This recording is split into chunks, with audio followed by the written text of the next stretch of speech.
ماہرہ زینب خان کے قلم سے لکھا ناول میں تیرے قربان، قسط نمبر 18۔ بات سنو میری، یہ سب کے سامنے مظلومیت کا لبادہ اوڑھ کر رونا دھونا کیوں مچا رکھا ہے تم نے؟ کیا کہا تم نے؟ وہ پیشانے پر تیوریاں ڈالے اسے دیکھتی ہوئے بیڈ سے اٹھ کھڑی ہوئی۔ میں نے رونا دھونا مچا رکھا ہے؟ سب کو میری شکایتیں نہیں لگائیں تم نے کہ میں تم پر طنز کر رہا ہوں کل سے؟ عاشر کی جو کلاس رائے میں نے لگائی تھی وہ اس پہ تپا بیٹھا تھا۔ تو اس میں جھوٹ کیا ہے؟ تم کل سے مسلسل مجھے ڈس رسپیکٹ کر رہے ہو۔ ڈس رسپیکٹ انہیں کیا جاتا ہے جن کی کوئی عزت ہوتی ہے۔ وہ تنفر سے بولا۔ عاشر اب تم حد سے بڑھ رہے ہو، انگلی اٹھا کر ضبط سے بولی۔ مجھے حد سے آگے بڑھنے پر تم مجبور کری ہو، اس کمرے کے معاملات یہیں پر رہیں تو بہتر ہے۔ میں تمہیں پسند نہیں کرتی، وہ شدید ناگواری سے لبریز لہجے میں اسے آگاہ کر رہی تھی۔ وہ بتاؤ جو میں نہیں جانتا۔ میں تمہارے ساتھ یہاں نہیں رہوں گی۔ تو کہاں رہنا پسند کریں گی آپ؟ حویلی کے آس پاس کہیں 5 اسٹار ہوٹل بنوا دوں آپ کے لیے؟ وہ طنز سے بولا۔ میں اس کمرے میں صرف اس شرط پہ رہوں گی کہ تم یہاں نہیں رہو گے۔ ایک تو میں نے تم سے نہ چاہتے بھی نکاح کیا، اوپر سے تم چاہتی ہو کہ اپنے ہی روم سے بے دخل ہو جاؤں۔ اس لیے میں تمہارے ساتھ رہنا نہیں چاہتی۔ ہر دوسری بات کے اختتام پر تم مجھے نکاح کا طنز کرتے ہو۔ زمین پر لٹکتے بڑے سے دوپٹے کو جھٹک کر اٹھاتی ہوئی اس نے دوبارہ شانے پر ٹکایا جو پھسل پھسل کر زمین کو سلامی دیے جا رہا تھا۔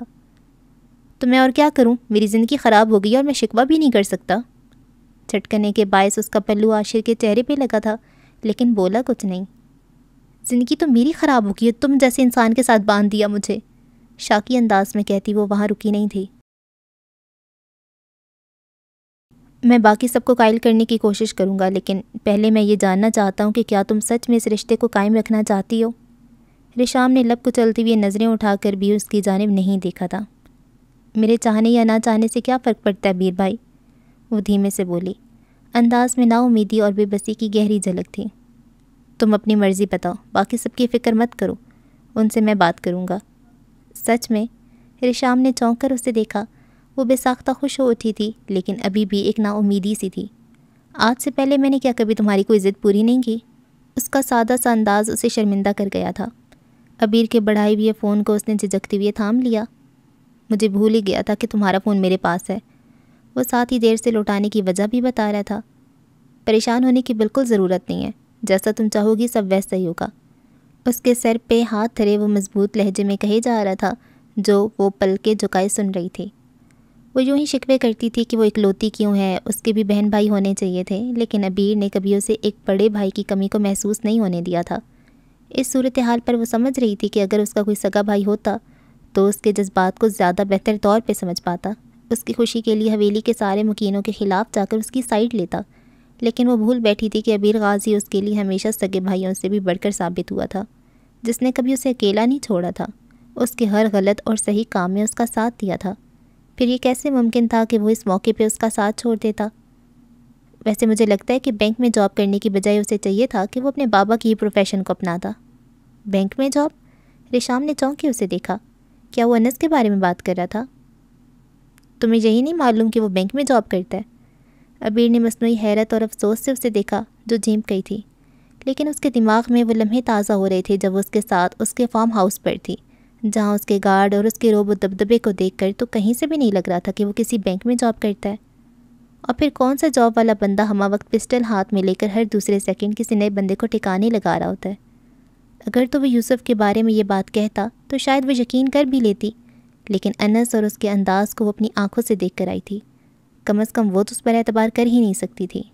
کہیں نہ کہیں کچھ تو گڑبڑ ضرور تھی جس کے بارے میں صرف انس ہی اسے بتا سکتا تھا۔ سعادت غازی کی روم کو اس وقت ایک نامحسوس سے سرد پن نے اپنی لپیٹ میں لے رکھا تھا۔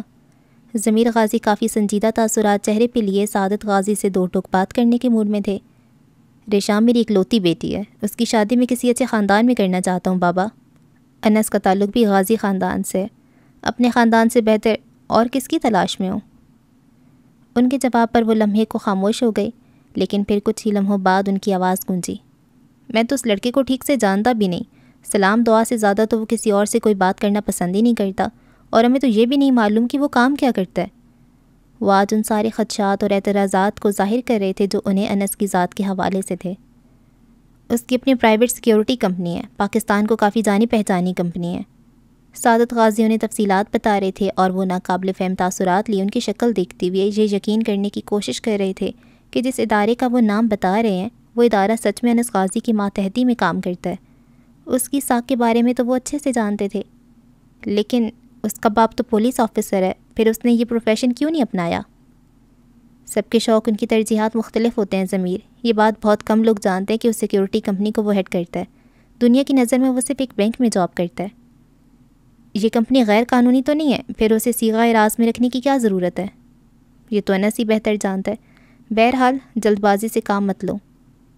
بابا وہ آپ کا پوتا ہے، اسی لیے آپ کو اس کی طرفداری کر رہے ہیں، لیکن آپ یہ فراموش کر گئے ہیں کہ یوسف بن کر وہ ہمیں کیسے دھوکہ دیتا رہا ہے۔ میں اس کے سارے کاموں سے لا علم نہیں ہوں، اس نے جو بھی کیا، جس مقصد کے تحت کیا، میں سب جانتا ہوں۔ دیر سے ہی صحیح، لیکن اس نے کچھ حقیقت تو مجھے بتا ہی دی تھی، اور آپ جانتے بوجھتے یہ چاہتے ہیں کہ میں اپنی بیٹی اسے دے دوں؟ وہ میرا پوتا ہے اور تمہارا بھتیجا بھی، انہوں نے لفظوں پہ زور دے کر کہا۔ تم اس کی حیثیت کو تسلیم نہ کر کے مجھے جھٹلانے کی کوشش کر رہے ہو۔ معاف کیجیے گا بابا، میرا مطلب وہ نہیں تھا۔ انہیں فوراً ہی شرمندگی نے آن گھیرا۔ بے شک رضا اور انس آپ کا خون ہے، لیکن ہمارے لیے وہ ہمیشہ ستیلے ہی رہیں گے۔ کیا تم لوگ ان سے صرف اس وجہ سے نفرت کرتے ہو کہ ان کی ماں کوئی اور ہے؟ وہ افسوس بھری نظروں سے انہیں دیکھ رہے تھے۔ وہ نہیں جانتے تھے کہ ان کی اولاد اتنے چھوٹے دل کی بھی ہو سکتی ہے۔ میں ان کی حیثیت تسلیم کرنے کو تیار ہوں، آپ بے شک انہیں حویلی میں ہی لے آئیں، لیکن مجھے یہ منظور نہیں ہے میری بیٹی کا نام اس کے نام کے ساتھ جڑے۔ دوسرے الفاظ میں تو میرے فیصلے کو ماننے سے انکار کر رہے ہو۔ بابا آپ میری بات کو سمجھنے کی کوشش نہیں کر رہے۔ ضمیر کو وہ الفاظ نہیں مل رہے تھے جن سے وہ اپنے باپ کو قائل کر سکتے۔ تم اسے تھوڑا وقت دو، مجھے امید ہے تم اسے مایوس نہیں ہوگے۔ انہوں نے نرمی سے کہتے ہوئے بات ہی سمیٹتی تھی، اور یہاں وہ بات پھر سے ادھوری رہ گئی تھی۔ آنکھوں میں موٹے موٹے آنسو بھرے وہ لب بھینچے اسے دیکھ رہی تھی، جو اس کے تاثرات کو نظر انداز کیے اس کی وارڈروب میں سے سارے ڈریسز نکال کر بیڈ پہ ڈھیر کرتی جا رہی تھی۔ باقی سارا سامان وہ پہلی عاشر کے روم میں رکھ آئی تھی۔ رونا بند کرو بریزے، یہ آرڈر حویلی کی معزز خواتین کی طرف سے جاری ہوا ہے کہ تمہارا سارا سامان عاشر کے روم میں شفٹ کر دیا جائے۔ کاش کہ وہ منحوس انسان میری زندگی سے ہی کہیں اور شفٹ ہو جائے۔ وہ شدید تپی ہوئی تھی۔ کیا ہو گیا ہے؟ ریشام نے ناراضگی سے اسے دیکھا۔ مجھے مت ٹوکے اسے برا کہنے سے، تم نہیں جانتی اس وقت میرے دل پہ کیا گزر رہی ہے۔ بیڈ پہ پڑے سارے ہینگرز اٹھا کر وہ روم سے باہر آ گئی تھی۔ اب جو بھی تھا، اس خواتین کے آرڈرز کو نہ ماننا، وہ مزید ڈانٹ ڈپٹ نہیں سن سکتی تھی۔ ریشام اس کے لیے بس افسوس ہی کر سکتی تھی۔ اپنی ہی دھیان میں دروازہ دھکیل کر وہ اندر داخل ہوئی تو کھڑکی کے پاس پشت کیے کھڑے اسے دیکھ کر وہ وہیں ٹھٹک کے رک گئی۔ وہ یک ٹک اس سیاہ لباس والے شخص کو دیکھ رہی تھی جو اسے کسی کی شدت سے یاد دلا رہا تھا۔ آہٹ پر وہ پلٹا تو بریزے کو لگا جیسے کسی نے اس کا سانس روک دیا ہو۔ فاطم؟ اس کے سرسراتے لبوں سے فقط اتنا ہی نکلا۔ سارے ہینگرز اس کے ہاتھ سے چھوٹ کر نیچے گر گئے، لیکن اسے کوئی پرواہی کب تھی؟ جب وہ پہلی بار فاطم سے عاشر کے روپ میں ملی تھی تو تب بھی اس کی آنکھیں ایسی ہی تھیں، گہری سیاہ۔ اور ابھی بھی کیا وہ واپس آ گیا تھا؟ اس کی آنکھوں سے ٹپ ٹپ آنسو بہنا شروع ہو چکے تھے، جبکہ وہ نرمی سے اسے دیکھ رہا تھا۔ تم کہاں چلے گئے تھے مجھے چھوڑ کر؟ اس کے سینے پہ مکے برساتی ہوئی وہ روتی ہوئی شکوہ کو نہ تھی جو آہستگی سے اس کے سر کو سہلا رہا تھا۔ میں تو ہمیشہ سے یہیں پر تھا، تم نے کبھی محسوس ہی نہیں کیا؟ میں نے محسوس نہیں کیا؟ کہہ بھی کیسے سکتے ہو تم؟ بریزے کے لیے وہ صرف عاشر کی شکل تھی، ورنہ تو وہ اس کا فاطم ہی تھا جو اس سے کبھی اونچی آواز میں بات نہیں کرتا تھا، نہ ہی اسے ڈانٹتا تھا۔ تمہیں معلوم ہے تمہارے جانے کی وجہ سے اس پاگل سے میری شادی ہو گئی۔ تمہارے لیے یہی بہتر تھا۔ مجھے مت بتاؤ میرے لیے کیا بہتر ہے اور کیا نہیں۔ جب چلی گئی تھے تو دوبارہ کیوں آئے ہو؟ ہاں؟ اب کہ وہ رونا بھول کر ناراضگی سے اس پر برس رہی تھی۔ بس ویسے ہی تمہیں دیکھنے کا دل کر رہا تھا۔ دیکھنے کا دل کر رہا تھا یا میرے زخموں پہ نمک چھڑکنے کا؟ ایسی بات نہیں ہے، قدرت کے قانون کو توڑنے والے پھر اللہ کے قہر سے بچ نہیں پاتے۔ تمہارے اور میرے لیے یہی ٹھیک تھا۔ ہاں، پہلے کسی اور کو اپنا اسیر کر لو اور پھر بہانے بنا کر چھوڑ جاؤ، بے وفا کہیں کے۔ اس نے بے دردی سے گال رگڑتے ہوئے غصے سے اسے دیکھا۔ چلو میں تو بے وفا ہی صحیح، لیکن جس سے تمہاری شادی ہوئی ہے وہ تو بے وفا نہیں ہے نا۔ اس کا تو ذکر بھی مت کرنا میرے سامنے، انتہائی زہر لگتا ہے وہ مجھے۔ عاشر کے تو صرف ذکر پر ہی اس کا موڈ خراب ہو جایا کرتا تھا۔ اگر اس نے یہ سن لیا تو وہ کیا سوچے گا تمہارے بارے میں؟ اس کے پاس دماغ ہوگا تو وہ کچھ سوچے گا نا۔ ویسے بھی مجھے کوئی فرق نہیں پڑتا وہ کچھ بھی سوچے میرے بارے میں۔ اب تم واپس تو نہیں جاؤ گے نا؟ تنفر سے کہنے کے بعد اس نے آس و امید سے پوچھا۔ واپس جانے کے لیے ہی تو آیا ہوں۔ کیوں آئے تھے پھر؟ اس کا غصہ پھر اٹھ کے آیا۔ بس تمہیں دیکھنے آیا تھا۔ اس کی انگلیاں بریزے کے چہرے پر آئی زلفوں کو سنوار رہی تھیں۔ اس کی سیاہ آنکھوں میں محبت ہی محبت تھی۔ چلے جاؤ واپس اور دوبارہ یہاں آنا بھی مت۔ اس کی جانب سے رخ موڑ کر وہ سختی سے بولی۔ ٹپ ٹپ گرتے آنسوؤں کو فوراً صاف کیا۔ ٹھیک ہے میری شہزادی۔ وہ حسرت سے الوداعی انداز میں بولا تو بریزے بے ساختہ چونکی، پھر رخ بدل کے اسے دیکھا۔ اب میں سچ میں واپس نہیں آؤں گا۔ وہ دھمکا رہا تھا جبکہ وہ ابرو بھینچے ماتھے پہ تیوریاں لیے اسے دیکھ رہی تھی۔ مٹھیاں بھینچے وہ سرد نظروں سے اس کی سیاہ نگاہوں میں دیکھے جا رہی تھی۔ کچھ تو تھا جو اسے ٹھیک نہیں لگ رہا تھا۔ دوسری لمحے وہ 4 قدم آگے بڑھ کے اس کے سامنے آ رکی اور ہلکے سے چھونے کے انداز میں ایک تھپڑ اس کے گال پہ مارا۔ شرم نہیں آتی تمہیں عاشر؟ اسے گھورتی ہوئی دانت پیس کر بولی، جبکہ وہ پہلے چونکا پھر بے ساختہ کہکا لگا کر ہنس پڑا۔ اسے پتہ نہیں تھا وہ اتنی جلدی پہچان جائے گی۔ مٹیاں بھینچے وہ اسے غور سے گھورے جا رہی تھی جو اس کے بے وقوف بن جانے پر ہنسے جا رہا تھا۔ بریزے نے اسے پوری زندگی میں اتنے ہنستے ہوئے پہلی بار دیکھا تھا۔ وہ مجھے کبھی شہزادی نہیں کہتا تھا، یہیں تم غلطی کر گئے۔ وہ چبا کر بولی۔ وہ نہیں کہتا تھا لیکن میں تو کہہ رہا ہوں نا۔ لیکن تمہارے کہنے سے کوئی فرق نہیں پڑتا مجھے۔ آئندہ میرے ساتھ ایسا گھٹیا مذاق کیا نا، جان لے لوں گی میں تمہاری۔ وہ شدید تپی ہوئی تھی۔ انگلی اٹھا کے اسے وارننگ دیتے ہوئے وارڈروب کی جانب بڑھ گئی۔ ارادہ تھا بیڈ پر بکھرے ہوئے اپنے کپڑوں کو اٹھا کر سیٹ کرے گی، لیکن پھر اس کی آواز کانوں میں پڑی تو ضبط سے آنکھیں میچ گئی۔ فاطم کہاں چلے گئے تھے تم؟ مجھے چھوڑ کر کیوں چلے گئے تھے فاطم؟ ڈریسنگ کے سامنے کھڑے وہ آنکھوں میں سے لینس نکالتے ہوئے اس کی ایکٹنگ کرتے ہوئے اس کا پارا ہائی کیے جا رہا تھا۔ مجھے چھوڑ کے مت جاؤ فاطم، مجھے بھی اپنے ساتھ پہاڑوں میں لے جاؤ۔ وہ باز نہیں آیا تو بریزے نے بیڈ سے تکیہ اٹھا کے اسے دے مارا۔ پھر اس نے یہی پر بس نہیں کیا تھا، جو اس کے ہاتھ لگ رہا تھا وہ اسے اٹھا کے مار رہی تھی، یہاں تک کہ ڈبوں میں سے اپنے مہنگے شوز اور ہیلز بھی اس پہ برسا دی تھیں۔ ارے بس بھی کرو، میں نے بس ایک مذاق ہی کیا تھا۔ مجھے نہیں پسند تمہاری یہ گھٹیا مذاق۔ اس کی روئی روئی سی سرخ پڑتی نگاہوں کا کرب اس کے دل میں ندامت جگا گیا تھا۔ Okay I'm sorry. اس نے شاید زندگی میں پہلی بار اس سے معافی مانگی تھی۔ بھاڑ میں جاؤ تم اور تمہارا سوری، مذاق بنا کے رکھ دیا تم لوگوں نے میرا۔ آج اسے خود پر انتہا کا طرز آ رہا تھا اور عاشر کو خود پہ غصہ۔ آخر کیا ضرورت تھی وہ مذاق کرنے کی؟ زہے نصیب، اتنے دنوں بعد آپ کا نمبر آن ہوا ہے، کیا فون مل گیا واپس؟ وہ تو اسکرین پہ جگمگاتا اس کا نام دیکھ کر ہی خوش ہو گیا تھا۔ ابیر بھائی کچھ دیر پہلے واپس کیا ہے۔ تمہاری جاب کیسی جا رہی ہے؟ میری جاب؟ اس نے مصنوعی حیرانگی سے پوچھا۔ ابیر بھائی بتا رہے تھے کہ تم ایک بینک میں جاب کرتے ہو۔ آپ کو نہیں معلوم آپ کا شوہر کیا کام کرتا ہے؟ مجھے کیسے معلوم ہوگا، تم نے کبھی بتایا نہیں مجھے، اس نے شانے اچکا کر کہا۔ آپ دیکھ کر تو گئی تھیں۔ اس کا اشارہ بھی فارم ہاؤس والے دن کی طرف تھا۔ تب تو تم مجھے ایک مافیا لگ رہے تھے بس۔ مافیا؟ سیریسلی؟ لگتا ہے آپ نے کبھی حقیقت میں کسی مافیا کو نہیں دیکھا۔ میں نے تمہیں دیکھا تھا، وہ دو بدو بولی۔ میں تو ایک سیدھا سادہ سا انسان ہوں، اور بہت غریب سے بھی، یہ بھی بول دو، رشام نے تنک کر کہا۔ آپ کو پا کر مجھے خود سے بڑھ کر کوئی امیر نہیں لگتا۔ تمہیں معلوم ہے جو دھوکہ تم نے کیا تھا اس کے بعد تو میں نے سوچ لیا تھا کہ ساری زندگی تمہیں معاف نہیں کروں گی۔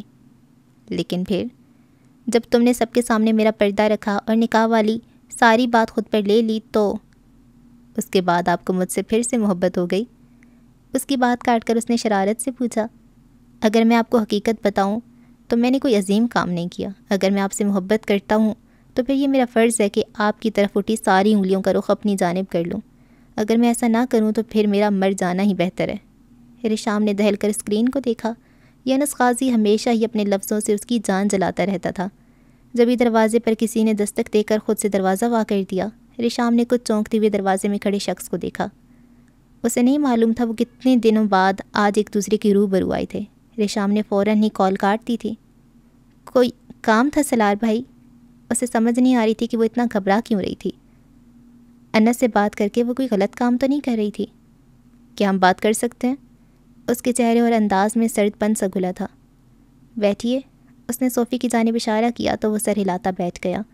رشام اس کے سامنے ہی کھڑی تھی، بیٹھی نہیں۔ میں گھما پھرا کر بات کرنے کی بجائے سیدھے پوائنٹ پر آنا چاہتا ہوں۔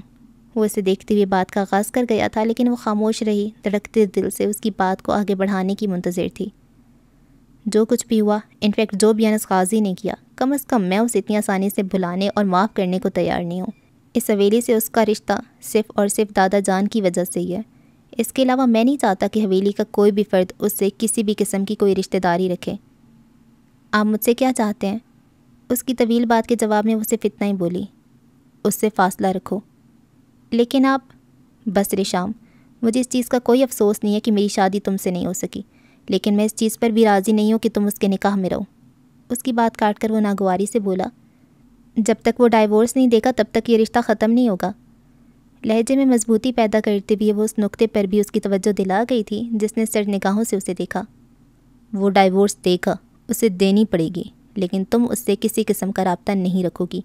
دھیان رکھنا مجھے دوبارہ یاد دہانی نہ کروانی پڑے۔ صفاقی سے کہتی ہوئے اس کے معصوم سے دل کو ٹکڑوں میں بانٹتا وہ اپنی کہہ کر جا چکا تھا۔ گھٹنوں میں سر دیے وہ لان کی سیڑھیوں پر بیٹھی تھی۔ خنک ہوائیں اس کے بالوں سے اٹکیلیاں کرتی اس کے وجود سے ٹکرا رہی تھیں، جس سے بے پرواہ وہ اپنے ہی خیالوں میں گم تھی۔ چونکی تو تب جب کسی نے گرم شال اس کے کندھوں پر ڈالی۔ بریزے نے ایک نظر شال کو دیکھنے کے بعد سر اٹھا کے اسے دیکھا جو اس کے برابر میں ہی بیٹھ چکا تھا۔ سیدھے ہاتھ میں بھاپ اڑاتا کافی کا مگ بھی پکڑ رکھا تھا۔ کچھ دیر پہلے کا سارا منظر اس کی نظروں کے سامنے گھوم گیا۔ تیز نظر اسے دیکھتی وہ فوراً وہاں سے اٹھنے لگی تھی، لیکن سیڑھی کی سطح پر ہی رکھے اس کے ہاتھ پر عاشر نے اپنا بھاری ہاتھ رکھ کر اس کے ارادے کو ناکام بنا دیا تھا۔ بریزے نے صرف ایک گھورے سے اسے نوازا تھا، پھر کھینچ کر اپنا ہاتھ اس کی گرفت سے نکالا، لیکن وہاں سے اٹھی نہیں۔ میری نیت تمہیں ہرٹ کرنے کی نہیں تھی۔ اوہ دیکھو تو ذرا کون یہ بات کہہ رہا ہے جس نے اپنی ساری زندگی مجھے ہرٹ کرنے کے سوا کچھ نہیں کیا۔ اس کے الفاظ طنز میں بھیگے تھے۔ میں نے سچ میں صرف ایک چھوٹا سا مذاق کیا تھا بریزے، وہ میرے لیے ایک گھٹیا حرکت کے سوا کچھ نہیں تھا۔ مجھے اندازہ ہے کہ تم اس کے چلے جانے سے افسردہ ہو، لیکن تمہیں یہ بات سمجھ نہیں آئے گی عاشر مرزا، جب کوئی جان سے پیارا آپ کو چھوڑ کر چلا جاتا ہے نا، اس کی تکلیف تم نہیں سمجھو گے کبھی۔ وہ زخمی لہجے میں بولتی ہوئی سامنے لان میں دیکھ رہی تھی، لیکن عاشر رخ موڑے اس کی منمونی سی صورت کو دل میں بسا رہا تھا۔ جب اپنی نظروں کے سامنے اپنی محبت کو کسی اور کا ہوتا ہوا دیکھو تو وہ تکلیف جو سارے جسم میں زخم کی طرح دکھنے لگتی ہے، میں اسے جانتا ہوں۔ اس اذیت کو تم کیسے محسوس کر سکتے ہو؟ تم نے کبھی کسی سے محبت کی ہو تو جانو گے نا۔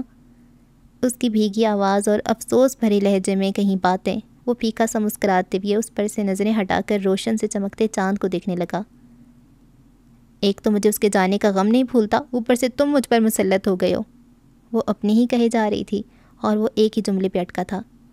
اس کے بس میں ہوتا تو وہ اسے بتاتا کہ اس نے ساری زندگی محبت کے سوا کچھ کیا ہی نہیں تھا۔ تمہیں اندازہ بھی نہیں ہے کہ وہ مجھ سے کتنی محبت کرتا تھا۔ عاشر کو ایک آگ سی اپنے دل میں لگتی محسوس ہو رہی تھی۔ لب بھینچ کے اسے دیکھا۔ وہ اس کے عاشق جن کی داستان سننے کے لیے ہی تو اتنی ٹھنڈ میں وہاں بیٹھا تھا۔ بریزے کی غیر ارادہ سی نگاہ اس کے ہاتھ میں پکڑے مگ پر گئیں، جن میں سے دھوئیں کے مرغولے ابھی بھی اٹھ رہے تھے، لیکن اس نے ایک گھونٹ بھی نہیں لیا تھا اس میں سے۔ نہ جانے کیوں سے کچھ کھٹکا تھا۔ اپنے بازو پر ہاتھ رکھے اس نے شال کی نرماہٹ کو محسوس کیا۔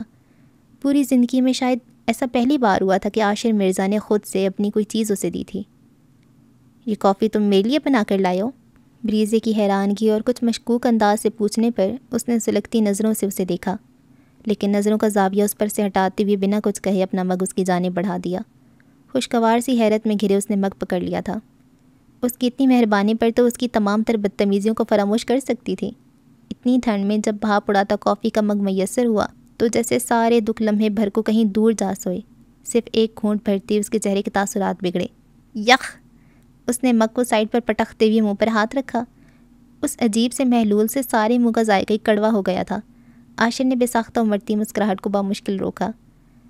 اب اس کے جلتے دل پہ فوار پڑی تھی۔ اب جا کے اسے سکون محسوس ہوا تھا۔ بریزی کو آخر ضرورت ہی کیا تھی اس کے سامنے فاطم کا ذکر کر کے اس کا موڈ خراب کرنے کی؟ یہ کیا تھا عاشر؟ وہ ابھی بھی برے منہ بناتی اسے دیکھ رہی تھی۔ یہ تو کنفرم تھا کہ وہ کافی نہیں تھی۔ اگر تو اس نے پہلی بار بھی بنائی تو تب بھی اتنا واہیات ذائقہ نہیں ہو سکتا تھا اس کا۔ تمہیں کیا لگا تھا میں تمہارے لیے کافی بنا کر لاؤں گا؟ ہاں چڑیل! تنفر سے کہتی ہوئے وہ اپنی پرانی جون میں لوٹتے ہوئے ہاتھ چاٹتے ہوئے اٹھ کھڑا ہوا۔ بریزے نے شدید ضبط سے اسے دیکھا، بس نہیں چل رہا تھا کہ وہ مگ اس کے سر میں دے مارے۔ اس شخص سے وہ اپنے لیے کوئی بھلائی کی توقع رکھ ہی نہیں سکتی تھی۔ عاشر نے ناسمجھی سے اسے دیکھا جو اس کی وارڈروب سے اس کے لیے کپڑے نکالنے کے بعد خود کا سامان سیٹ کر رہی تھی۔ عاشر اس کی مصروفیت کو دیکھتے ہوئے بیڈ پہ جا کر نیم دراز ہو گیا۔ سائڈ ٹیبل پہ پڑے فون کو اٹھا کر اسے چیک کرنے لگا۔ جب تک وہ اپنا کام ختم کر کے پلٹی، اسے بیڈ پہ براجمان دے کر چونکی، پھر دانت پیستے ہوئے صوفے پر سے سارے کشنز اٹھا کر حفظ متقدم کے طور پر بیچ میں دیوار سی بناتے ہوئے دوسری سائڈ پر بیٹھ کر ہاتھوں پر موئسچرائزر لگانے لگی۔ وہ لاتعلق سا بنا بیٹھا تھا۔ کچھ ہی دیر بعد فون بند کر کے اس نے ابرو کو خفیف سی حرکت دیتے ہوئے اس کشن کی دیوار کو دیکھا، پھر بنا کچھ کہے بلینکٹ اوڑھ کر آنکھوں پر بازو رکھ لیا۔ صبح جب اس کی آنکھ کھلی تو بیڈ کی دوسری سائڈ خالی تھی۔ وہ کب کا اٹھ کر باہر جا چکا تھا۔ بریزے نے چونک کے ان کشنز کو دیکھا جو پورے کمرے میں ایسے بکھرے ہوئے تھے جیسے انہیں اٹھا کے پھینکا گیا ہو۔ وہ سر چٹکتے ہوئے اٹھ کھڑی ہوئی، سب کو اٹھا کر صوفے پہ رکھا، پھر الماری سے اپنے کپڑے نکال کر شاور لینے چلی گئی۔ غازی انڈسٹریز کی پرشکوہ عمارت میں داخل ہو کر وہ دونوں چہروں پر بیزاری لیے اس کے پیچھے پیچھے چل رہے تھے، جو 3 پیس سوٹ میں ملبوس فون کان سے لگا کسی کو ہدایات دے رہا تھا۔ لفٹ میں سوار ہو کر وہ اب تیسری منزل پر پہنچ چکے تھے۔ عاشر اور فاض دونوں ہی بزنس کے معاملات سے کوسوں دور بھاگتے تھے، لیکن عبیر غازی پھر بھی 3 یا 4 مہینوں میں ایک بار ان دونوں کو زبردستی آفس لایا کرتا تھا۔ بزنس میں ان کا بھی حصہ تھا۔ سٹاف سے ملانے اور اکاؤنٹس وغیرہ کے بارے میں بریفنگ دیتے ہوئے موجودہ اور تکمیل شدہ پروجیکٹس کے بارے میں بھی انہیں تفصیل سے بتایا جاتا تھا، جو وہ ایک کان سے سن کر دوسرے کان سے نکال دیتے تھے۔ عبیر بھائی، ان دونوں کو کیا کمپیوٹر اور پنکھے ٹھیک کروانے کے لیے لے کر آئے ہیں؟ سلار نے ایک الیکٹریکل انجینئر اور ایک سافٹ ویئر انجینئر کو عبیر کے روم میں بیٹھے دیکھا تو چھیڑنے والے انداز میں بولا، جس پر ان دونوں نے ہی ناراضگی سے اسے دیکھا۔ عبیر بھائی نیند میں سے اٹھا کر زبردستی لے آئے ہیں، میرا تو سر پھٹ رہا ہے درد سے، میں گھر جا رہا ہوں۔ منگوائی ہے کافی، سکون سے بیٹھ کر پیو، کچھ دیر میں ایک میٹنگ ارینج کی ہے تم دونوں کے لیے۔ میری تو سمجھ میں نہیں آ رہا کہ اس فیلڈ میں ہمارا کام ہی نہیں ہے تو پھر کیا ضرورت ہے میں یہاں اپنا سر کھپانے کی۔ وقت ایک سا نہیں رہتا فاض غازی، کیا معلوم کب ضرورت پڑ جائے، وہ سنجیدگی سے بولا۔ میرے خیال سے آپ انہیں واپس جانے دیں بھائی، ویسے بھی بزنس وغیرہ ان کے سمجھنے کی چیز نہیں ہے۔ سالار کی بات کے جواب میں ابھی وہ کچھ کہنے ہی لگا تھا جب بن وارد کی آمد پر چونک کے چپ ہوا۔ سالار، جو فائلز تم نے مجھے بھجوائی تھیں وہ بے دہانی میں بنا دستک کے دروازہ کھول کر اندر داخل ہوئی، لیکن وہاں موجود شخصیات کو دیکھ کر پہلے چونکی، پھر سٹ پٹا گئی۔ سالار کی کرسی پر عبیر بیٹھا تھا اور اس کے سامنے فاض اور عاشر موجود تھے، جبکہ سالار خود کتابوں کے ریک کے پاس اس سے ٹیک لگائے کھڑا تھا۔ سب کی توجہ اور کچھ حیرانگی بھری نظریں خود پر دیکھ کر وہ بکھلا چکی تھی۔ ڈرتے ڈرتے سالار کو دیکھا۔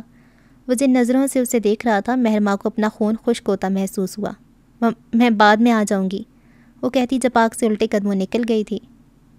یہاں کیا باس کی یہی عزت کی جاتی ہے عبیر بھائی؟ فاض نے سنجیدگی سے عبیر کو مخاطب کیا، لیکن چہرے پر شرارت صاف دکھائی دے رہی تھی۔ عبیر تو خود حیران تھا کہ سالار کی سیکرٹری کا یہ طرز تخاطب دیکھ کر۔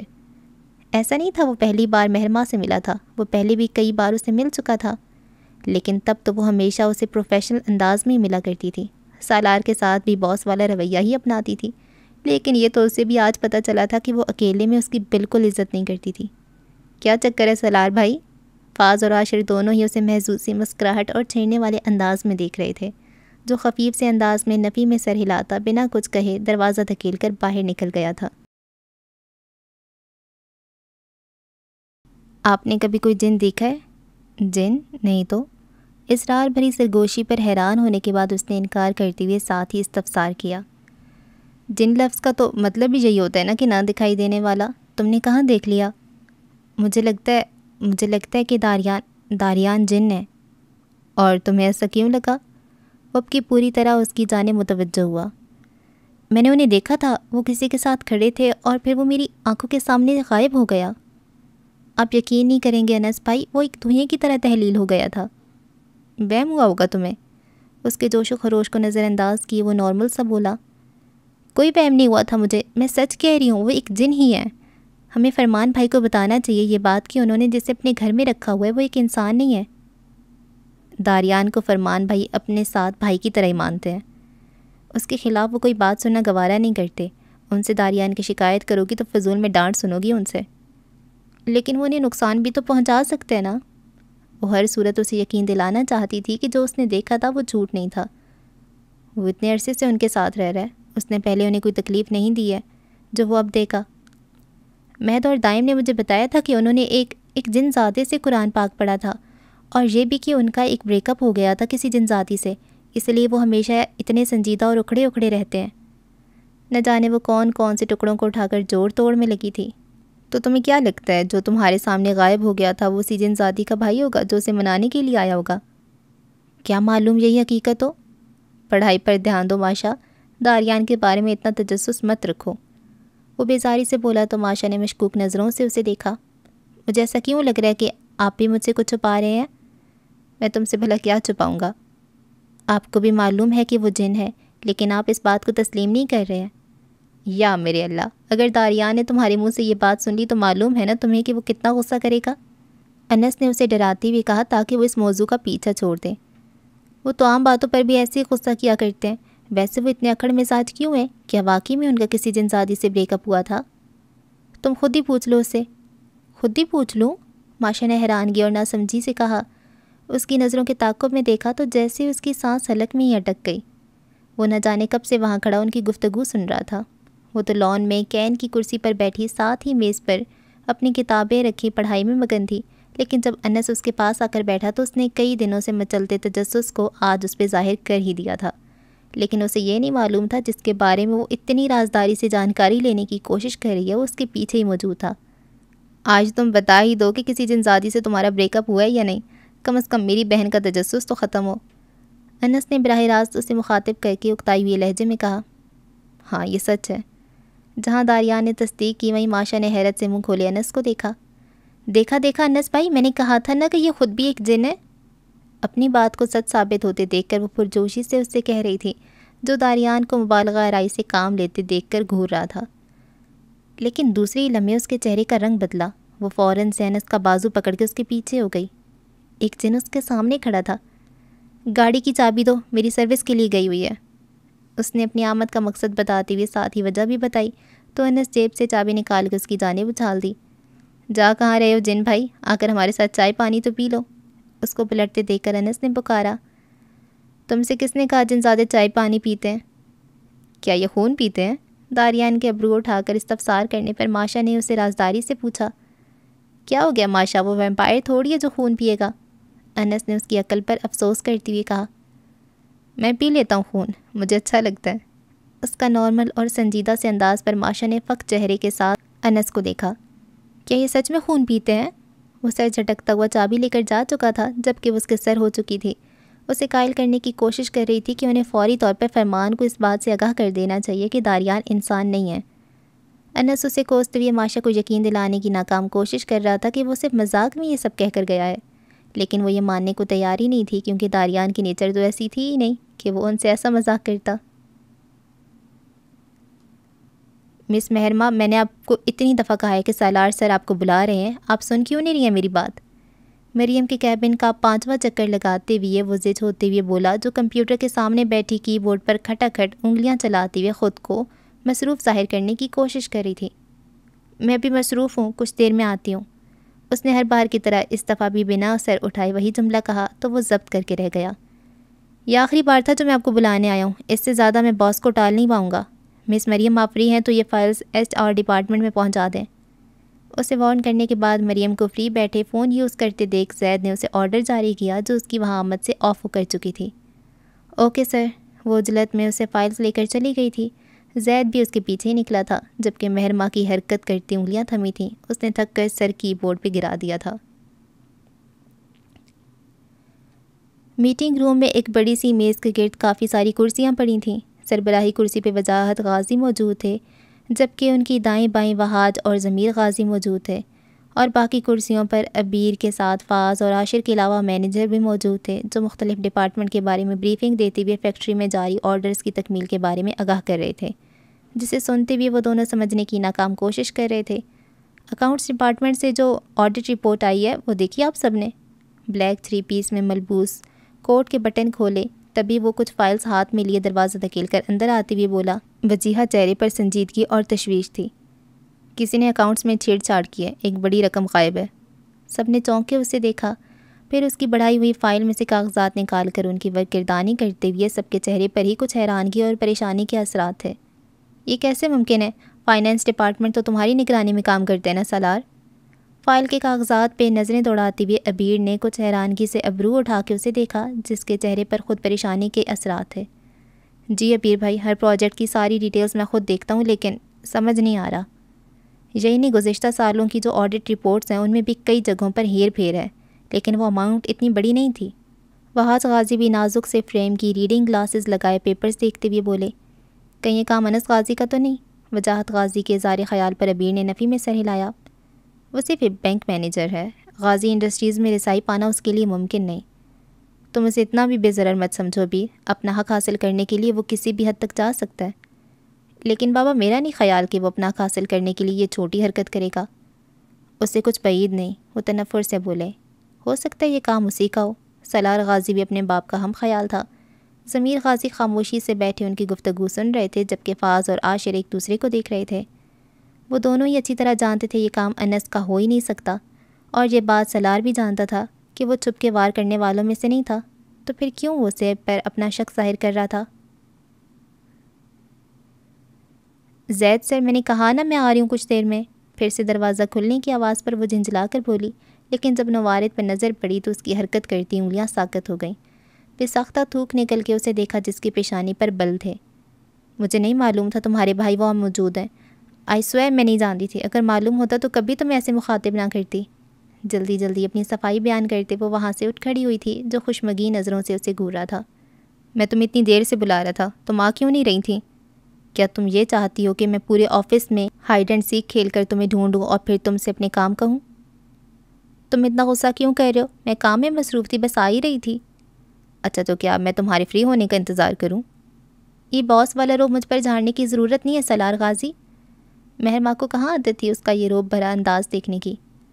شاید تم یہ بھول رہی ہو کہ تم میری امپلائی ہو، اور تم بھی بھولو مت کہ تم نے مجھے زبردستی یہاں روک رکھا ہے، ورنہ مجھے کوئی شوق نہیں ہے یہاں جاب کرنے کی۔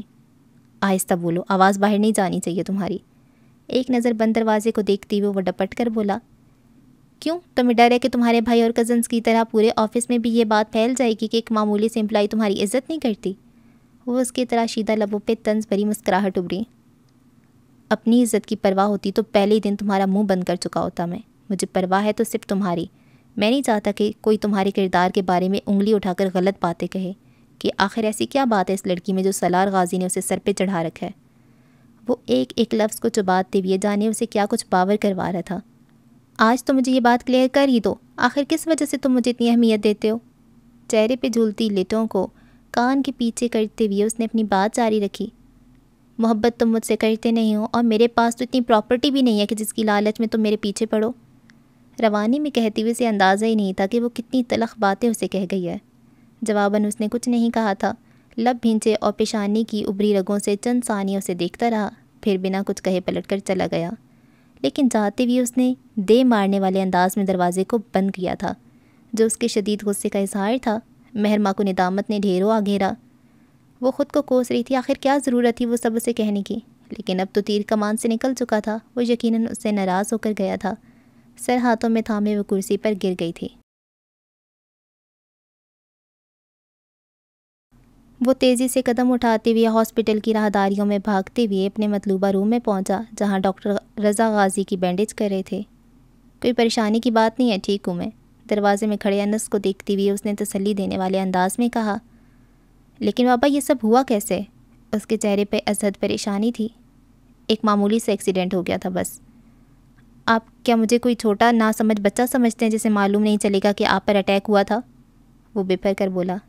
انس، تمہیں میری جاب کا معلوم تو ہے، یہ سب ہونا ایک عام سی بات ہے۔ وہ اسے پرسکون کرنے کو نارمل سے انداز میں بولے، جو ان کی چھوٹی سی چھوٹی تکلیف پر بھی بے چین ہو اٹھتا تھا۔ رضا صاحب، آپ کی کوئی نیکی کام آ گئی ہے، ورنہ جس طرح کے حالات تھے آپ کا بچ پانا بہت مشکل تھا۔ کوئی پریشانی کی بات تو نہیں ہے نا ڈاکٹر؟ فی الحال نہیں ہے، کیونکہ جتنی گولیاں ان کی گاڑی پر برسائی گئی تھیں اللہ کے فضل سے یہ ان سب سے محفوظ رہے۔ بس کچھ چوٹیں آئی ہیں، آج رات ہم انڈر آبزرویشن رکھیں گے، کل آپ انہیں لے جا سکیں گے۔ اگر میرے خدشے کی تصدیق ہو گئی تو میں جینا حرام کر دوں گا اس حویلی والوں کا۔ اس کی آنکھوں میں خون اترا ہوا تھا۔ وہ لوگ ایسا نہیں کر سکتے، تم ان کے بارے میں غلط گمان مت رکھو۔ رضا غازی ہمیشہ کی طرح اسے اپنا دل صاف رکھنے کو کہہ رہے تھے، جس کا اس وقت بس نہیں چل رہا تھا وہ شخص اس کے سامنے آئے تو وہ اسے گولیوں سے بھون دے۔ ویسے سچ کہوں تو مجھے 1% امید نہیں تھی کہ وہ جن اتنی آسانی سے پیچھا چھوڑ دے گا۔ جو کچھ اس بیچارے لڑکے کے ساتھ ہوا، مجھے تو ڈر لگ رہا تھا کہ کہیں عاشر کو بھی نقصان نہ پہنچا دے۔ سفینہ تائی اپنے خیال ان پر گوش گزار رہی تھی۔ کافی پیتے بریزے نے بامشکل وہ تلخ گھونٹ حلق میں اتارا تھا۔ اب ان باتوں کا کیا فائدہ بھابھی، اللہ کے کرم سے اب سب کچھ ٹھیک ہے۔ بے شک بے شک، انہوں نے اس بات میں سر ہلاتے ہوئے بات جاری رکھی۔ بس خدا آگے بھی بہتری رکھے۔ بریزے تم یونیورسٹی کیوں نہیں جا رہی؟ اپنی پڑھائی تو مکمل کر لو۔ بات کا رخ بدلنے کو رائمہ نے اچانک ہی اپنے برابر میں بیٹھی بریزے کو مخاطب کیا، جو نفی میں سر ہلاتے ہوئے انکار کرنے والی تھی۔ اس کا دل اب ہر شے سے بیزار ہو چکا تھا، لیکن اس سے پہلی سفینہ تائی نے ناپسندیدگی سے اسے دیکھا۔ کن چکروں میں الجھا رہی ہو اسے رائمہ؟ اور اب تم ان پڑھائی کے چکروں کو چھوڑو اور اپنے شوہر کو سنبھالو، شادی ہو چکی اب تمہاری۔ وہ باری باری ان دونوں سے بولی۔ ایسے بھی کسی کی شادی ہوتی ہے کیا؟ سینے پر بازو لپیٹے وہ آنسو کو پیتی شکوہ کناں لہجے میں بولی۔ آواز اتنی دھیمی تھی کہ محض اس کے رائمہ غازی ہی سن سکی تھیں، جنہوں نے محبت سے اسے اپنے ساتھ لگا لیا تھا۔ بھابھی کی بات کا برا مت مانو، میں عاشر سے بات کروں گی، وہ تمہیں بھی اپنے ساتھ لے جایا کرے گا۔ رہنے دے پپو، آپ کی بیٹی کی سوچ بھی تائی امی سے مختلف تھوڑی ہے۔ اس کے ذکر پر وہ مزید منہ پھلا کر بولی۔ جب ہی وہ دونوں داخلی دروازے سے وہاں داخل ہوتے دکھائی دیے، عاشر تو سلام کرتے ہوئے سیدھا اپنے روم کی جانب بڑھ گیا تھا، جبکہ فاض وہیں 3 سیٹر صوفے پر اوندے منہ دراز ہو گیا۔ عبیر نے آج سچ میں ان دونوں کو ذہنی اور جسمانی طور پہ تھکا ڈالا تھا۔ آفس سے واپس آنے کے بعد وہ جوتوں سمیت بیڈ پہ لیٹا فون پر ٹائپنگ میں مصروف انس کو میسج کرتے ہوئے جانے کیا کچھ بتا رہا تھا، جب وہ ہمنا غازی کی گھوریوں کو دیکھنے کے بعد بے دلی سے اس کے لیے چائے بنا کر لائی تھی۔ بنا اسے مخاطب کیے کپ لے کر بیڈ پر اس کے قریب آ بیٹھی، جو ابھی بھی لیٹا ہوا تھا، وہ بھی اس انداز سے کہ اس کے پیر زمین پر ہی تھے۔ عاشر نے اسکرین سے نظریں ہٹا کر کنکھیوں سے اسے دیکھا، جو اس کی جانب بھی متوجہ تھی۔ پھر کوئی مطلب ہوگا، وہ بڑبڑاتے ہوئے اپنے کام میں مصروف رہا۔ کہہ بھی دو جو کہنا ہے۔ فون بند کر کے وہ سیدھا ہو بیٹھا، پھر جھک کر جوتوں کے تسمے کھول کر پیروں کو ان سے آزاد کروانے لگا۔ پھپھو کہہ رہی تھی کہ عاشر کی یونیورسٹی جانا شروع کر دو۔ اوہ تو یہ بات ہے۔ گہری سانس بھرتے ہوئے اس نے بریزے کے سامنے کپ لینے کو ہاتھ بڑھایا۔ لے کر جاؤ گے یا نہیں؟ کپ کو پیچھے کیے پیشانی پر شکنیں ڈالے وہ سوالیہ نظروں سے اسے دیکھتے ہوئے محو سوال تھی۔ شوق تو اسے بھی ذرا نہیں رہا تھا، لیکن اپنی انا اور فطرت کے ہاتھوں مجبور ہو کر اسے وہی کام کرنا تھا جس سے اسے ہمیشہ روکا جاتا تھا، منع کیا جاتا تھا۔ آج سفینہ تائی کے صاف انکار کرنے کی وجہ سے اس کی سوئی ہوئی انا بیدار ہو چکی تھی۔ گزرے دنوں میں جو حالات اسے درپیش تھے، انہوں نے اسے ذہنی طور پہ توڑ پھوڑ کر رکھ دیا تھا، جس کے باعث اس کی اپنی کوئی پسند ناپسند تو جیسے کہیں پس منظر میں چلی گئی تھی۔ وہ صرف دوسروں کے لیے فیصلے پر اپنی زندگی کی ڈور کو ہلتے دیکھ رہی تھی، لیکن آج اس نے پرانے والی بریزے کی گہری چھاپ تھی، جو ہر کام اپنی من مرضی کے مطابق کرنا پسند کرتی تھی، اور ان کاموں کو تو وہ ہر حال میں انجام دے کر چھوڑتی تھی جس سے اسے باز رہنے کو کہا جاتا تھا، بے شک اس کے انجام پر اسے کتنے ہی مسئلے درپیش کیوں نہ ہوں۔ عاشر کی گہری نظریں اس کی نگاہوں سے الجھی ہوئی تھیں۔ ویسے تو وہ اتنا شوقین نہیں تھا، لیکن تھکن کے باعث چائے کی طلب اسے بحال کر رہی تھی، اور ایک وہ تھی جو اپنی شرائط منوائے بغیر کپ اس کے حوالے کرنے کو راضی نہ تھی۔ اس کے کمرے میں مینی خیزی خاموشی نے اپنا ڈیرا جما لیا تھا۔ بیڈ پہ آمنے سامنے بیٹھے ایک دوسرے کی نگاہوں میں جھانکتے وہ دنیا سے بے پرواہ لگ رہے تھے۔ ایک کی نگاہوں میں صرف اپنے سوال کا جواب جاننے کی منتظر تھیں، تو مقابل کی آنکھوں میں جو تاثر تھا وہ آج سے پہلے بریزے کی نظریں کبھی جان ہی نہیں پائیں تھیں۔ اگر وہ دھیان دیتی تو اسے وہاں خود کے لیے محبتوں کا ٹھاٹے مارتا سمندر دکھائی دیتا، جن کی گہرائی میں خود کو ڈوبنے سے روک نہ پاتی۔ لیکن وہ دھیان دیتی تب نہ۔ اگر میں انکار کروں تو؟ اس کی جانب ہلکا سا جھکتے ہوئے اس نے گہرے لہجے میں استفسار کیا۔ اس نے ابرو بھینچ کے اسے دیکھا، پھر کپ کو لبوں سے لگا گئی، ساتھ ہی ابرو کو خفیف سی جنبش دے کر تن سے اسے باور کروایا کہ اگر وہ اس کی بات نہیں مان سکتا تو پھر اسے بھی کوئی شوق نہیں تھا اس کی خدمتیں کرنے کا۔ وہ سر جھٹک کر مسکرایا۔ یونیورسٹی والوں سے کون سی دشمنی پال لی ہے تم نے؟ سکون سے رہنے دو نا بیچاروں کو، وہ افسوس بھرے لہجے میں کہتے ہوئے اس کے قبضے میں موجود کپ کو دیکھ رہا تھا، جس میں سے اٹھتے دھوئیں کی مرغولے اس کی طلب کو بڑھا رہے تھے۔ ایک تو چائے، اور وہ بھی بریزے کے ہاتھوں کی بنی ہوئی، اس ایک کپ کے لیے تو وہ ہر قیمت دینے کو تیار تھا۔ لے کر جاؤ گے یا نہیں؟ اس نے پھر سابقہ سوال دہرایا۔ اور اگر پھر کوئی ایشو ہوا تو اس کی ذمہ داری کون لے گا؟ تم؟ میں بھی تو تمہاری ذمہ داری ہوں نا اب، اس لیے میرے مسئلے تمہارے مسئلے۔ زلفوں کو کان کے پیچھے کیا تو کانوں میں پہنے جھمکے عاشر کی نگاہوں کے حصار میں آئی۔ بریزے کو اندازہ ہی نہیں تھا کہ وہ اسے کن فضاؤں میں پہنچا چکی تھی۔ وہ تو سانس روکے اس کی ایک ایک ادا پہ نثار جا رہا تھا۔ وہ نہایت ہی خاموشی سے اس کے دل کی دنیا میں تلاطم برپا کر گئی تھی۔ جانے کتنی ہی دیر وہ اس کے لفظوں کے سحر میں کھویا رہتا، جبھی اس نے چوڑیوں سے سجے ہاتھ کو اٹھا کر اس کے سامنے چٹکی بجا کے اسے دوبارہ حال میں آنے پر مجبور کیا۔ ڈیل؟ وہ منتظر نظروں سے اسے دیکھ رہی تھی۔ کس چیز کی ڈیل؟ تم نے بتایا ہی نہیں مجھے بدلے میں کیا ملے گا؟ اوہ، بریزے نے یاد آنے پر جلدی سے کپ اس کی جانب بڑھایا۔ اس سے پہلے کہ وہ تھامتا اس نے واپس کھینچ لیا۔ دوبارہ بنا کر لا دیتی ہوں، ٹھنڈی ہو چکی ہے۔ جبراً مسکراتی ہوئی اس نے عذر تراشا، ورنہ سچ تو یہی تھا، وہ اسے اپنی جھوٹی چائے نہیں دینا چاہتی تھی۔ ویسے بھی عاشر مرزا کو کہاں عادت تھی کہ کسی کے استعمال شدہ چیز کو ہاتھ بھی لگاتا، لیکن اس سمے وہ ساکت سی اپنی جگہ بیٹھی رہ گئی جب اس کے ہاتھ سے کپ اچک کر لبوں سے لگا گیا تھا۔ اب کیسی طبیعت ہے؟ اچھا میں آؤں گا کچھ دیر تک۔ ریشام کے نکھیوں سے سعادت غازی کو فون پر بات کرتے ہوئے سن رہی تھی۔ کوئی بعید نہیں تھی کہ وہ دوسری جانب انس سے ہی گفتگو کر رہے تھے۔ ابیر بھی پاس ہی بیٹھا تھا۔ کیا ہوا ہے دادا؟ ان کے فون بند کرنے پر ابیر نے ناسمجھی سے پوچھا۔ رضا پہ اٹیک ہوا ہے۔ اوہ، جہاں ابیر نے تعصب سے سر ہلایا وہیں ریشام کی سماعتیں بھی ان کی جانب لگ گئیں۔ رضا انکل کی جاب کی نوعیت بھی تو ایسی ہے، اس فیلڈ میں تو ہر قدم پہ 10 دشمن کھڑے ملتے ہیں۔ اپنے بیٹوں سے تو مجھے کوئی امید نہیں کہ ان تینوں میں سے کوئی اپنے بھائی سے ملنے جائے گا، لیکن سعادت غازی کی بات مکمل ہونے سے پہلے ہی وہ بول پڑا تھا۔ میں چلتا ہوں نا آپ کے ساتھ، میں بھی تو حویلی کا بڑا بیٹا ہوں، جلد یا بدے بابا جان اور ضمیر چاچو اور وہاد چاچو بھی ان کی حیثیت تسلیم کر ہی لیں گے۔ سعادت غازی نے اس بات میں سر ہلاتی ہوئی رضامندی ظاہر کر دی جب اس کی نگاہ ریشام پر پڑی، جو اسے اشاروں کے نائیوں میں ساتھ لے جانے کا کہہ رہی تھی، جبکہ وہ نفی میں سر ہلاتے ہوئے انکار کر گیا۔ پلیز، وہ ملتجی نظروں سے اسے دیکھتے ہوئے منانے کی کوشش کر رہی تھی۔ 2 دن ہو چکے تھے سالار کی ناراضگی کو۔ مہرماں کے ساتھ اس کا رویہ کافی نامعلوم تھا۔ کام کی بات کے علاوہ وہ اسے کوئی مزید بات نہیں کر رہا تھا، نہ ہی اسے سوری کہنے کا موقع دے رہا تھا۔ جب بھی آفس کے کام کے علاوہ وہ کوئی اور بات شروع کرنے کی کوشش کرتی، وہ ہاتھ اٹھا کے اسے روک دیتا یا کسی اور کام میں مصروف کر دیتا۔ لیکن پورے آفس کی جیسے شامت آئی ہوئی تھی۔ ہمیشہ پرسکون رہنے والا سالار غازی اب ہر امپلائی کی چھوٹی سی چھوٹی غلطی پر بھی اسے جھڑک رہا تھا۔ اس کے رویے سے پریشان سب یہ جاننے کو متجسس تھے آخر کس چیز نے اس کا موڈ اتنا خراب کر دیا ہے۔ یہاں تک کہ زید بھی 3 بار اس سے ڈانٹ سن چکا تھا۔ اسے تو معلوم ہی تھا کہ یقیناً مہرماں ہی اس کے غصے کا باعث بنی ہوگی۔ کئی بار وہ اس سے پوچھ بھی چکا تھا اور درخواست بھی کر چکا تھا کہ اگر واقعی میں سالار کے بگڑے ہوئے موڈ میں اس کا ہاتھ ہے تو مہربانی کر کے اس سے جا کر معافی مانگ لے، لیکن وہ تو صاف مکر گئی تھی کہ وہ جانتی ہی نہیں کہ سالار کیوں اور کس بات پر خفا ہے۔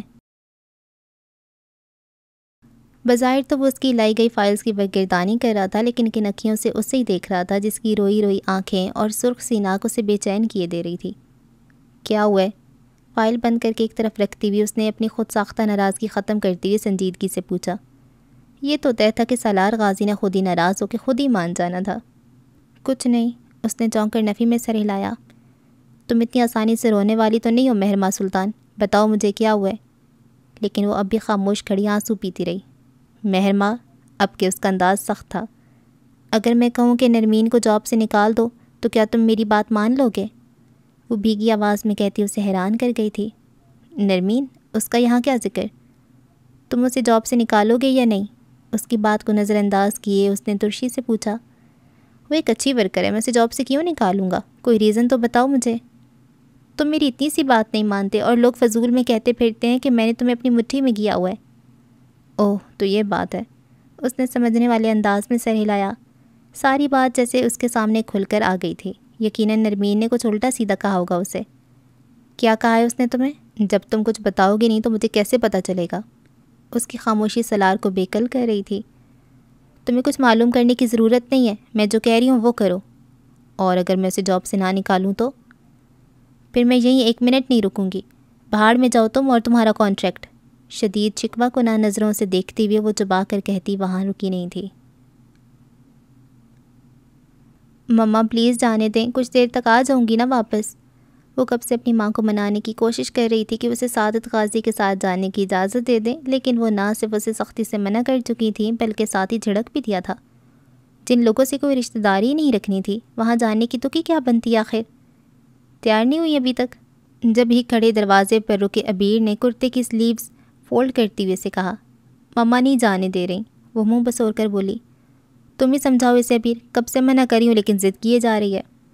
اجازت دے دیں چچی، میں ساتھ جا رہا ہوں، خیال رکھوں گا اس کا۔ اس کی یقین دہانی کروانے پر انہوں نے نہ چاہتے ہوئے بھی اسے اجازت دے دی تھی کہ رشام کا چہرہ فوراً ہی کھل اٹھا۔ عبیر اسے جلد آنے کی تاکید کرتے ہوئے پورچ میں جا چکا تھا۔ کچھ ہی دیر میں وہ گرے اور پنک کلر کے سادے نفیس سے سوٹ میں ملبوس ڈریسنگ کے سامنے کھڑی اپنے لمبے بالوں کو سمیٹ کر میسی سا جوڑا بنانے کے بعد بڑا سا شیفون کا دوپٹہ اٹھا کر سلیقے سے سر پہ جمایا، لیکن سٹیپ کٹنگ کے باعث کچھ آوارہ لٹیں بار بار کان کے پیچھے کرنے کے بعد بھی اس کے رخساروں پر جھول رہی تھیں۔ وارڈروب سے وہ اپنی چادر نکال رہی تھی جب سائیڈ میں ہی انس کی براؤن شال پر اس کی نظر پڑی۔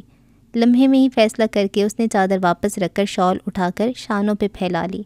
جب تک وہ اپنا ہینڈ بیگ لے کر پورٹیکو میں آئی، سعادت غازی اور عبید غازی بس گاڑی میں بیٹھنے ہی لگے تھے۔ آپ کو پتہ ہے آپ دنیا کے سب سے اچھے بھائی ہیں؟ اس کے پاس آ کر وہ رکی، محبت سے بولی تو وہ سر جھٹک کے مسکرا دیا۔ اتنا مکھن لگانے کی ضرورت نہیں ہے۔ وہ اس کی چھوٹی سی ناک کھینچ کر بولا، میں سچ کہہ رہی ہوں، فاز اور عاشر بھی بہت اچھے ہیں لیکن آپ سب سے زیادہ اچھے ہیں۔ اوکے، اور سلار؟ وہ تھوڑے کم اچھے ہیں، اتنے سنجیدہ اور غصے میں تو رہتے ہیں ہر وقت۔ گاڑی میں گونجتی ان دونوں کی آوازیں لمحہ لمحہ سعدین حویلی سے دور ہوتی جا رہی تھیں۔ اس پرشکوہ بلڈنگ کی 10ویں فلور پر موجود ایک پرتعش سے آفس میں بیٹھے وہ اس روم کا طائرانہ جائزہ لے رہے تھے۔ چائے کا مگ ان کے سامنے میز پہ رکھتے ہوئے وہ خود بھی ان کے سامنے بڑے صوفے پہ براجمان ہو گیا۔ یہ سیکیورٹی ادارہ سچ میں تمہاری ماتحتی میں کام کرتا ہے؟ آپ کو بھی کوئی شک ہے؟ ٹانگ پر ٹانگ رکھے بیٹھے اس نے ابرو کو خفیف سی جنبش دے کر پوچھا تو انہوں نے سمجھنے والے انداز میں اس بات میں سر ہلایا۔ اب تک جتنا میں تمہیں سمجھ پایا ہوں تم ایک شاطر انسان ہو۔ ایسا کمپلیمنٹ مجھے پہلی بار ملا ہے۔ تم یوسف بن کے صرف یہ دیکھنے کے لیے سعدین حویلی میں داخل نہیں ہوئے تھے کہ تمہیں بابا اور رضا کو ایک دوسرے کو ملوانا چاہتے تھے۔ ضمیر غازی کو پختہ یقین تھا کہ پس منظر میں ضرور ہی کوئی دوسری وجہ بھی تھی۔ تو آپ کو کیا لگتا ہے حویلی میں داخل ہونے کی میری اور کیا نیت ہو سکتی ہے؟ وہ جاننا چاہتا تھا کہ ان کے دماغ میں اس وقت کیا چل رہا ہے۔ غازی انڈسٹریز۔ ان کے 2 لفظی جواب پر اس کے لبوں پہ محظوظ سی مسکراہٹ ابھر کر معدوم ہوئی۔ غازی انڈسٹریز؟ اس نے جواباً ضمیر غازی کی بات دہرائی۔ اب جب کہ میں تمہارا اثر و رسوخ دیکھ چکا ہوں تو مجھے اس بات کو ماننے میں کوئی آڑ نہیں کہ کمپنی کے اندرونی معاملات میں بھی تمہاری رسائی ہے۔ انس نے کپ لبوں سے لگاتے ہوئے کوئی جواب نہیں دیا تھا، نہ ہی ان کی بات کی تردید کی تھی۔ ضمیر انکل سیدھے ہو کر بیٹھتے ہوئے اب کہ اس کے چہرے اور انداز سے سنجیدگی چھلکتی دکھائی دے رہی تھی۔ میں اس بات سے انکار نہیں کروں گا کیونکہ واقعی میں غازی انڈسٹریز کے پل پل کی خبر مجھے موصول ہوتی رہتی ہے۔ وہاں کام کرنے والے بیشتر امپلائی میرے ہی بنتے ہیں۔ مجھے میرا حق چاہیے ہوگا تو میں ڈائریکٹ سعدین حویلی کے دروازے پہ دستک دوں گا، لیکن میں اتنی گری ہوئی حرکت کبھی نہیں کروں گا۔ کمپنی کی وہ خفیہ خبر بھی اس تک پہنچ چکی تھی۔ کمپنی کے اکاؤنٹس میں چھیڑ چھاڑ کرنے کی ہمت کوئی عام سا ملازم کبھی نہیں کرے گا، اور اگر کسی قیمتی اور انتہائی حفاظت سے رکھی جانے والی چیز کو چور اگر چوری کرے تو پہلے باہر کے لوگوں پر شک ظاہر کرنے کی بجائے گھر کے افراد سے تفتیش کرنی چاہیے۔ کوئی اپنے گھر میں چوری کیوں کرے گا بھلا؟ اور تم اتنا بڑا الزام آخر کس پر لگا رہے ہو؟ اگر بات صرف الزام لگانے کی ہوتی تو میں کبھی اپنے خیال آپ پر ظاہر ہی نہیں کرتا، لیکن اگر میں یہ بات اتنے وثوق سے کہہ رہا ہوں تو ہو سکتا ہے کہ میں سچ کہہ رہا ہوں۔ فائنینس اور پروڈکشن ڈپارٹمنٹ کا سارا کام تو سالار کے ذمے ہے، تو پھر سالار غازی سے باز پرس کیوں نہیں کی گئی؟ وہ تو اس سب سے لا علمی کا اظہار کر رہے۔ حیرت کی بات ہے نا انکل کہ ایک چھوٹی سے چھوٹی ٹرانزیکشن سے بھی وہ لا علم نہیں ہوتا، اور گزشتہ کچھ سالوں سے کمپنی کے اکاؤنٹس میں اتنی ہیر پھیر ہو رہی ہے اور اسے اس بات کا علم ہی نہیں۔ تو تمہیں سالار پر شک ہے؟ اس نے نفی میں سر ہلایا۔ میں صرف آپ کو سامنے کی بات بتا رہا ہوں۔ تم دونوں ایک دوسرے کو پسند نہیں کرتے، کہیں تم اس لیے تو یہ سب نہیں کہہ رہے؟ یہاں بات باہمی پسند ناپسند کی نہیں ہے ضمیر انکل، لیکن میں نہیں سمجھ پا رہا سالار ایسا کیوں کرے گا؟ وہ 2 انگلیوں سے پیشانی مسلتے ہوئے اس بات کو ماننے میں متعامل نظر آتے تھے، جبکہ وہ نچلا لب دانتوں تلے دبائے انہیں دیکھتا ہوا ایک اور حقیقت ان پر آشکار کرنا چاہتا تھا۔ عبیر بھائی کہاں ہیں؟ گھر کے آرام دہ کپڑوں میں ملبوس لیپ ٹاپ ہاتھ میں لیے وہ عبیر کی تلاش میں لاؤنج میں آیا تھا۔ آپ کو نہیں معلوم عبیر بھائی تو رضا انکل کے گھر گئے ہیں دادا جان کو لے کر، جواب فاز کی جانب سے آیا تھا جب بھی اس نے وجاہت غازی کو دیکھا جو ناگواری سے اپنے دونوں بھائیوں کو جانے کیا کچھ کہہ رہے تھے۔ کم از کم جانے سے پہلے ایک بار بتانا بھی ضروری نہیں سمجھا بابا نے؟ جب سے یہ رضا ہماری زندگی میں آیا ہے سکون تو جیسے رخصت ہی ہو گیا۔ کہ عبیر بھائی نے بھی اطلاع نہیں دی تھی؟ سالار نے سنجیدگی سے فاز سے پوچھا جس نے لا علمی سے شانے اچکا دیے۔ ان تینوں کا وہاں جانا اس پر شدید ناگوار گزرا تھا۔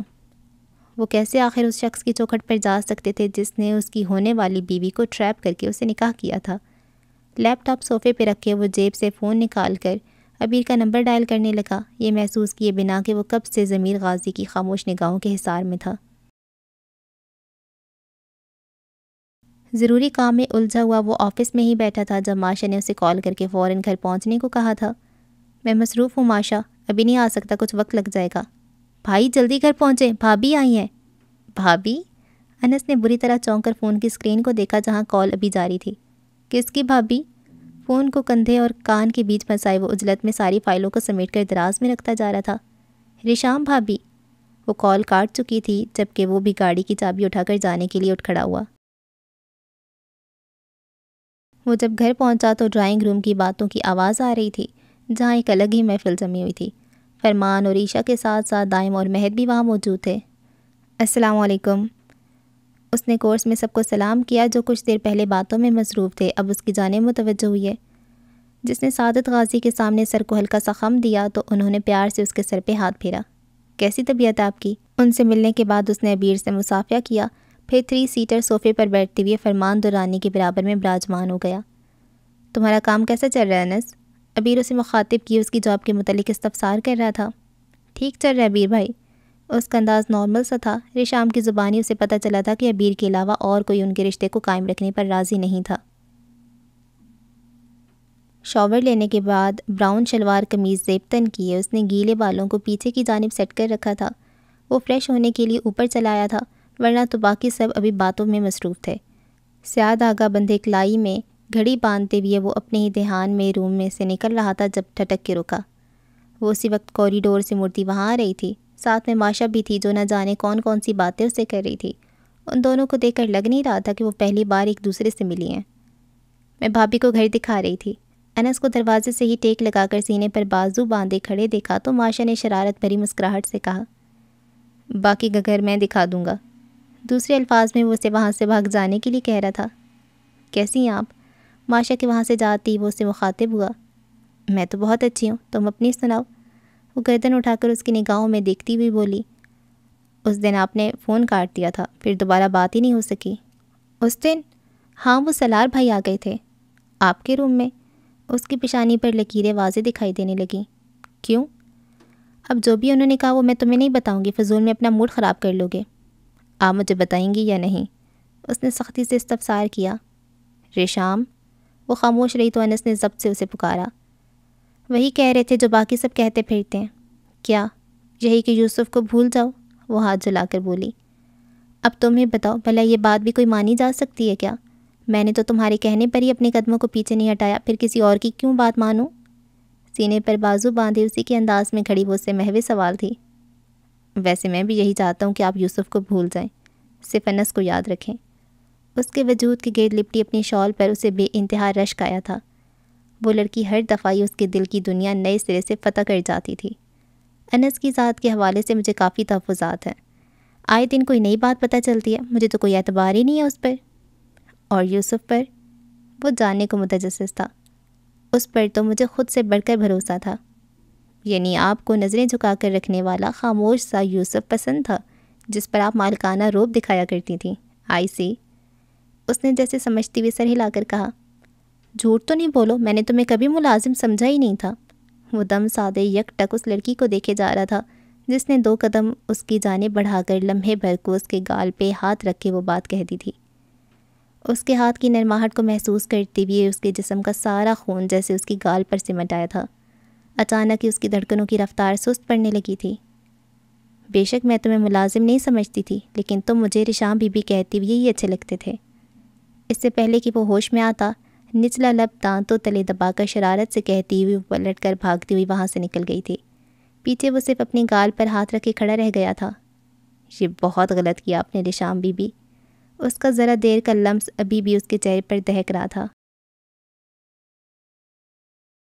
صبح فجر کے بعد کا وقت تھا، اجالا بھی پوری طرح نمودار نہیں ہوا تھا، ہلکی ہلکی سی دھند نے بھی اپنا تسلط جمایا ہوا تھا۔ آسمان صاف تھا، نیلا شفاف سا، اتنا پرسکون، اتنا خاموش، جیسے کبھی موت کا سا سناٹا ہو۔ ایسے میں قبرستان کے باہر روڈ پر ایک گاڑی کھڑی تھی جس کی پچھلی نشست پر بیٹھی صوفیہ بیگم دوپٹے سے سر ڈھانپے دعا کے انداز میں ہاتھ اٹھائے فاتح پڑھنے میں مصروف تھیں، جبکہ رضا اور سعادت غازی اندر قبرستان میں حلیمہ کی قبر پر فاتح خوانی کے لیے گئے ہوئے تھے۔ پہلے تو صرف رضا غازی ہی وہاں جایا کرتے تھے، لیکن اب ان کے ساتھ سعادت غازی بھی ہوتے تھے جو قبر پر پانی اور پھولوں کا چھڑکاؤ کرنے کے بعد کتنی دیر وہاں بیٹھے رہتے تھے۔ اپنے اس گناہ پر انہیں آج بھی ندامت تھی جو انہیں بار بار وہاں لے آتی تھی۔ ہر بار کی طرح اس بار بھی وہاں سے واپسی پر ان کا دل بوجھل تھا، ایک احساس جرم ان کی ذات سے لپٹا انہیں بیکل کیے رکھتا تھا۔ ماں کو آپ سے کوئی شکوہ نہیں تھا بابا، انہوں نے کبھی آپ کے لیے برے الفاظ استعمال نہیں کیے۔ رضا غازی ان کا بازو تھامے ہمیشہ کی طرح ان کی دل جوئی کر رہے تھے۔ لیکن میرا یہ احساس جرم کبھی ختم نہیں ہوگا کہ میں نے تمہاری امی کے ساتھ ناانصافی کی تھی۔ وہ دونوں گفتگو کرتے ہوئے اب قبرستان سے باہر آ چکے تھے، جہاں اب سورج کی کرنیں نمودار ہونا شروع ہو چکی تھیں۔ میں جلد سے جلد ریشام کو رخصت کروانا چاہتا ہوں۔ وہ تمہاری امانت ہے، تم کبھی بھی اسے لے جا سکتے ہو۔ ان کے کچھ دور فاصلے پر ایک بلیک ویگو کافی دیر سے وہاں کھڑی تھی۔ جب ان دونوں کو باہر آتے دیکھا تو فرنٹ سیٹ پر بیٹھے شخص نے اپنی گن کا رخ اس جانب کیا۔ اس شخص کے آدھے چہرے پر سیاہ ماسک لگا تھا، سر پہ پی کیپ پہن رکھی تھی، آنکھوں کے سرد پن کو بھی سیاہ چشمے سے چھپا رکھا تھا۔ ٹریگر پہ رکھی اس کی انگلی کا دباؤ بڑھتا ہی جا رہا تھا۔ ڈرائیونگ سیٹ پر بیٹھا شخص اس انتظار میں چوکس بیٹھا تھا کہ وہ اپنا کام ختم کرے تو وہ گاڑی آگے بڑھا دے۔ جب بھی فضا میں ارتعاش سا بلند ہوا، گولیوں کی تڑتڑاہٹ سے پوری فضا میں ہلچل سی مچ گئی تھی۔ سعادت غازی سکتے کی حالت میں رضا غازی کو دیکھ رہے تھے، جن کی گردن اور شانے سے خون کے پھوارے پھوٹ رہے تھے۔ ماہر شوٹر کا نشانہ وہی تھے، ورنہ گولی تو ان کے برابر میں کھڑے سعادت غازی کو بھی لگ سکتی تھی۔ وہ بوکھلاہٹ اور خوفزدگی کا شکار خون میں لت پت اپنے بیٹے کو پکار رہے تھے جو زمین پر گر چکے تھے۔ رضا، صوفیہ بیگم جیسی گھبرائی ہوئی باہر آئیں، کچھ گولیاں ان پر بھی برسائی گئی تھیں۔ سعادت غازی کبھی زمین پر گرے رضا غازی کا چہرہ تھپ تھپاتے ہوئے انہیں جگانے کی کوشش کرتے تو کبھی اپنی بہو کو دیکھتے۔ ان کا دل اور آنکھیں خون کے آنسو رو رہے تھے۔ بوڑھے باپ کے سامنے اس کے بیٹے اور بہو کا قتل ہو چکا تھا، جس بیٹے سے ملے انہیں زیادہ وقت بھی نہیں گزرا تھا۔ رضا کا زندگی سے عاری چہرہ تھامے وہ بچوں کی طرح پھوٹ پھوٹ کر رو رہے تھے۔ ان کے ساتھ آیا ڈرائیور خوفزدگی کے عالم میں کپ کپاتے ہاتھوں سے فون پر نمبر ملاتے ہوئے پولیس کو اطلاع دے رہا تھا، جبکہ کچھ دور کھڑی گاڑی میں بیٹھے اس شخص نے اپنے کام کو انجام دینے کے بعد گن کی نال سے دھواں کو دیکھتے ہوئے اس نے کھڑی گاڑی کا شیشہ چڑھا دیا تھا۔ بلیک ہائی نیک پر بلیک ہی جیکٹ پہنے وہ لبوں میں دبی ہوئی سگریٹ کو لائٹر سے شعلہ دکھا رہا تھا۔ اس درمیانے سے کمرے میں ایک کرسی اور میز کے علاوہ کافی سارے کارٹن ترتیب سے پڑے تھے جن میں موجود اشیاء کا سیمپل اس کی میز پر پڑا تھا۔ اس کمرے میں روشنی کا کوئی خاص انتظام نہیں تھا، لیکن پھر بھی اتنی روشنی تھی کہ اس کے چہرے پر پڑتی اس کے نقوش کو اجاگر کر رہی تھی۔ اس کے تاثرات سرد و سپاٹ لیکن وجیحہ تھے۔ ہمہ وقت پیشانی پر بکھرے رہنے والے بال اس کے اس وقت پیچھے کی جانب سیٹ تھے۔ لائٹر کو جیکٹ میں رکھنے کے بعد سگریٹ کا ایک گہرا کش لیتے ہوئے اس نے میز پر پڑی ایک قیمتی پسٹل کو اٹھا کر ہاتھ میں لیا۔ گہری نظروں سے اس کا جائزہ لیتے ہوئے اس نے دروازے میں مستعد کھڑے گارڈز کو دیکھنے کے بعد اپنے سامنے کھڑے شخص کو دیکھا جو اس سے باقی اسلحے کے بارے میں آگاہ کر رہا تھا جو کچھ دنوں تک یہاں پہنچنے والا تھا۔ اس وقت جتنا اسلحہ وہاں پڑا ہے کوئی بعید نہیں تھی کہ وہ سب غیر قانونی تھا، جو ملک کے حساس مقامات سے یہاں لا کر بیرون ملک اسمگل کیا جانا تھا۔ پسٹل میز پہ ڈالتے ہوئے انہوں نے نیلے کور والی فائل اٹھا لی تھی جس میں کچھ کاغذات ترتیب سے لگے تھے۔ وہ ایک ایک ورق پلٹتے ہوئے انہیں دیکھتا جا رہا تھا جن میں سعادت غازی کی ساری جائیداد کی تفصیل موجود تھی، ساتھ میں رضا اور انس غازی کے حصے آنے والی جائیداد کی تفصیلات الگ سے موجود تھیں۔ وہ فائل رکھ کے اس نے دوسری فائل اٹھا لی تھی جس میں صرف ضمیر غازی کی اکلوتی بیٹی ریشام غازی کے حوالے سے تفصیلات تھیں۔ کاغذ پہ لکھے اس لڑکی کے نام کو پڑھ کر اس کے لبوں پر ایک ناقابل فہم مسکراہٹ ابھری تھی۔ یہ دولت کی لالچ بھی کیا کچھ کروا جاتی ہے انسان سے، الفاظ ادا کرتی ہوئی اس کے چہرے پر صفاق کی درائی تھی۔ ماہرہ زینب خان کے قلم سے لکھا ناول میں تیرے قربان کی 18ویں قسط کا اختتام ہوا۔ آپ سے اگلی قسط میں ملاقات ہوگی، تب تک کے لیے اللہ حافظ۔